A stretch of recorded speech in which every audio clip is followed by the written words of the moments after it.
Guys, ayan, for today's video ay magluto po tayo ng chicken apretada. Garlic, onion una dahil ang ating garlic ay ito. Ayan guys, para sa mga nagtatanong kung bakit nawalan sila ng mga so diyan, ilagay na po natin yung ating paminta tulad ng ayan, damihan natin ng gulay ating chicken. Nakaiba ko magluto guys, no? Tama po kayo, kakaiba po ako pag magluto. Depende sa mood ng ating pagluto. Siyempre, masarap yan. Ayan. Ayan kung bakit ginaganyan ko po. Para yung this one chicken ay nasa patay ko na. Lakot natin.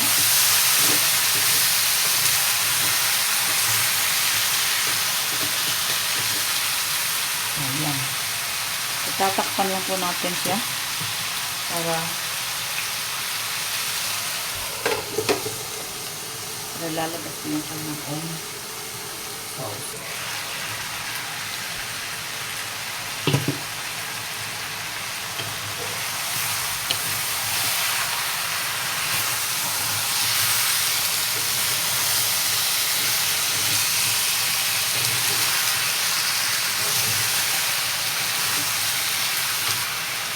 Laurel natin.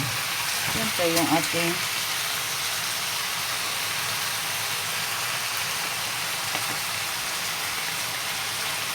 tomato sauce.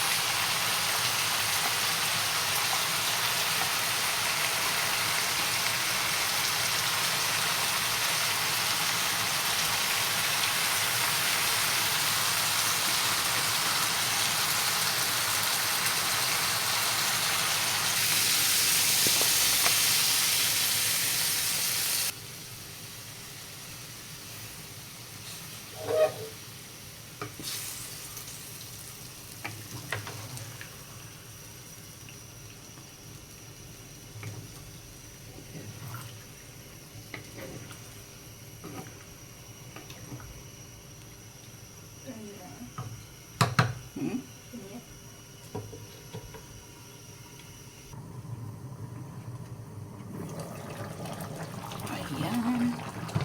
Tignan na po natin. Diba, ang ganda na ng kulay.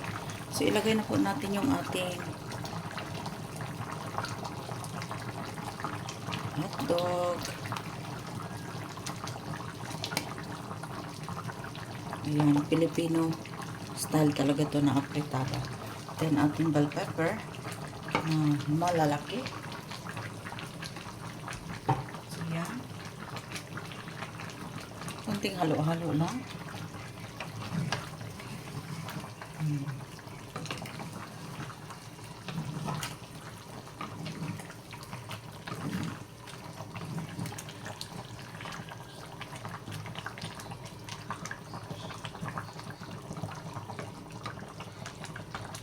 Right?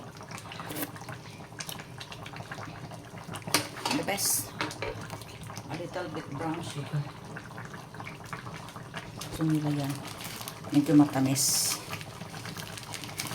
Ayan. So, wala yan soy sauce. Wala lahat. Tanging ano lang, no? Tomato sauce. Patis. Okay na po. Dahil ang ating tomato sauce ay templado na po yan. Mahalaga kasi inaalagaan yung ating katawan. No? Dahil naman sa sobrang pampasarap natin sa ulam. Diyan po tayo minsan nagkakaroon ng anumang karamdaman. Right?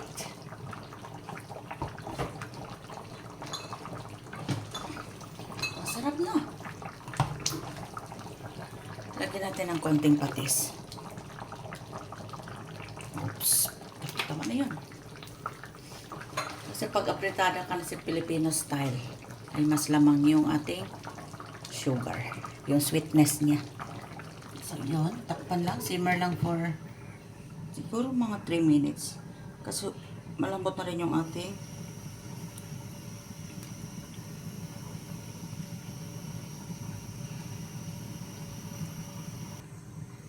so, ayan. Dahil sa nakasimmer na po. Oh.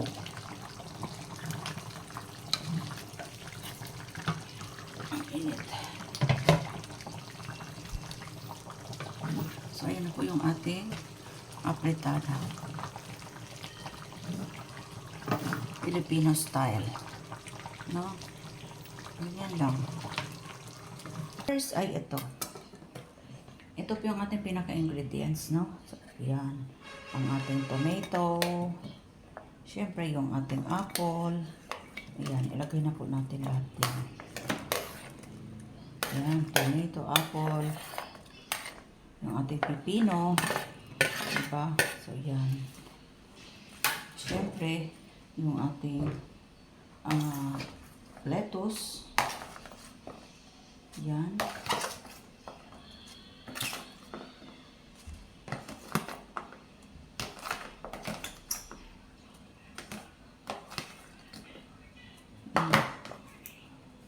Yung ating ito ang ating onion. So, wala po tayong crab stick. So, ito po talaga sugpo po talaga yan. So, 3 pirasong sugpo. Yan po ihahalo natin dyan. Kung may breast chicken din po kayo, pwede rin. No?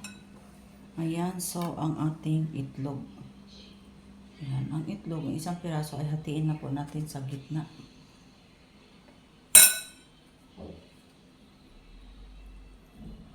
Dapat tayo. Pero tingnan nyo. Napaka-perfect yung pagka ano ko po dyan, no? Ayan, oh. So, yung egg yolk niya ay talagang tamang-tama lang.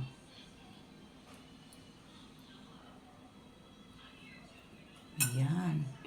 So, mag-squeeze din po tayo ng kaunting lemon. Daming buto ng ating lemon. Yung bango. Ayan.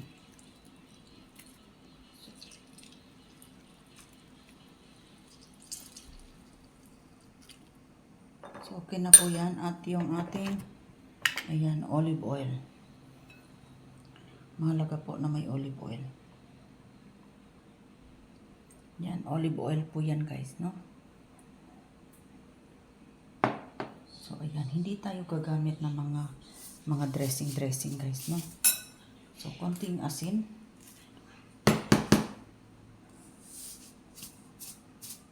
Kasi bawal po tayo sa maalat yun.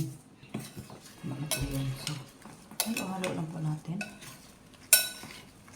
Yung konti. Sarap.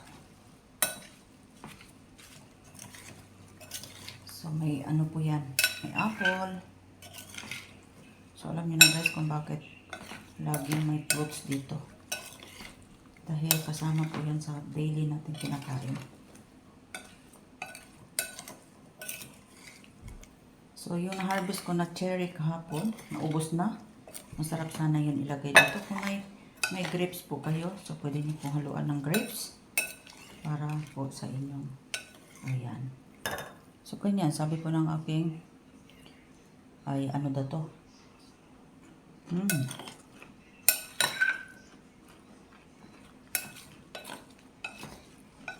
Sobrang sarap.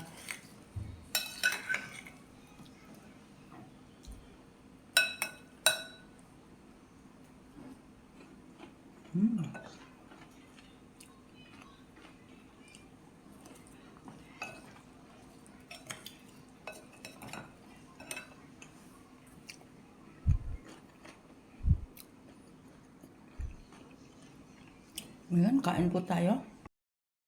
Ay, dito na kami. Umuulan pa. Bukas ka pala eh. Pwedeng maulanan kayo. Okay.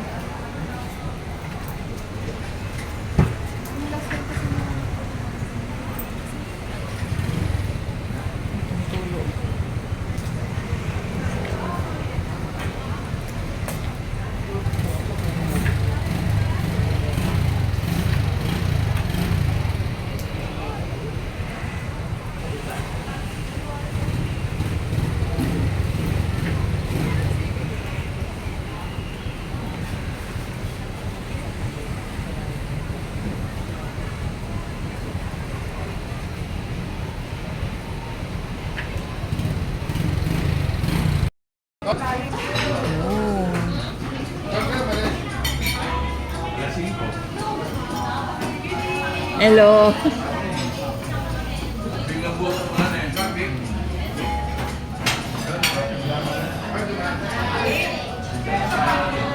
Tre, asa na magka-tre?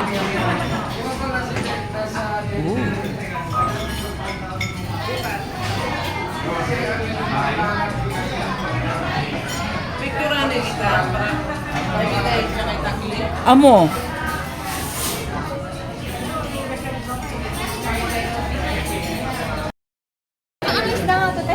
Kual.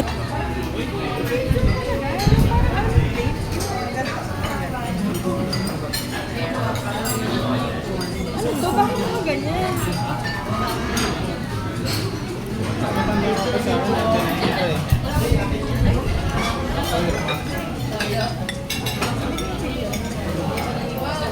Ito, tingnan mo.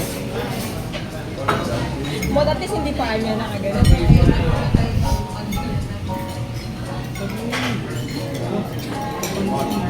Bawal. Masarap yung bawal eh. Tayo eh.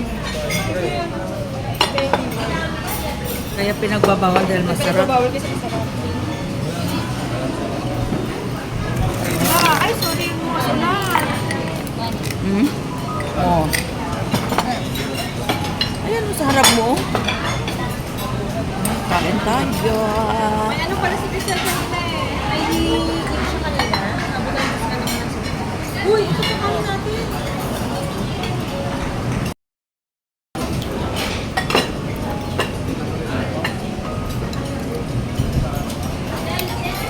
Nang may kanin? Ay, nang may ano? Dangan to?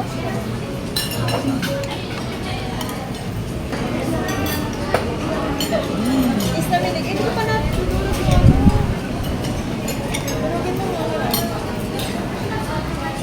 Wag may ketchup ako para sa mata.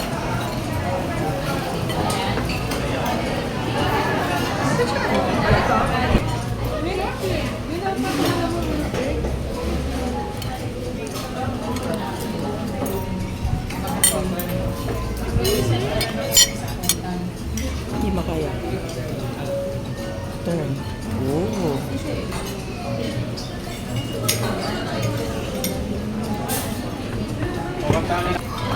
Second time. Wala, hindi ko dala. Hindi ko dala. Hindi ko dala. Hindi pinaiwan na Nino. Maya?